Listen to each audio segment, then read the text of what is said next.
Kanchipuram Sreesan pharma நிறுவனத்தின் மருந்து தயாரிக்கும் உரிமம் முழுமையாக ரத்து செய்யப்பட்டிருப்பதாக தமிழ்நாடு அரசு உத்தரவு பிறப்பித்திருக்கிறது. அண்மை செய்தியை பார்த்து வருகிறோம்.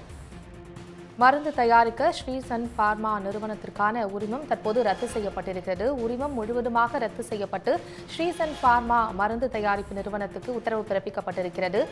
அந்த நிறுவனத்தின் இருமல் மருந்து குடித்து 22 குழந்தைகள் உயிரிழந்த நிலையில் தற்போது இந்த உத்தரவு என்பது பிறப்பிக்கப்பட்டிருக்கிறது. தமிழ்நாட்டில் உள்ள இதர மருந்து நிறுவனங்களில் விரிவான ஆய்வு மேற்கொள்ளப்படும் என்றும் தமிழக அரசு தரப்பில் தெரிவிக்கப்பட்டிருக்கிறது. மருந்து தயாரிக்க ஸ்ரீசன் பார்மா நிறுவனத்துக்கு அளிக்கப்பட்ட உரிமங்கள் முழுமையாக ரத்து செய்யப்படுவதாக தமிழ்நாடு அரசு தெரிவித்திருக்கிறது. உரிமம் முழுவதுமாக ரத்து செய்யப்பட்டு ஸ்ரீசன் பார்மா மருந்து நிறுவனம் மூடப்பட்டிருக்கிறது. அந்த நிறுவனம் தயாரித்த இருமல் மருந்து குடித்து 22 குழந்தைகள் உயிரிழந்ததை அடுத்து தமிழ்நாடு அரசு இந்த நடவடிக்கையை எடுத்திருக்கிறது. இதேபோல இதர மருந்து நிறுவனங்களில் விரிவான ஆய்வு மேற்கொள்ளப்படும் என்றும் தமிழ்நாடு அரசு தரப்பில் தெரிவிக்கப்பட்டிருக்கிறது.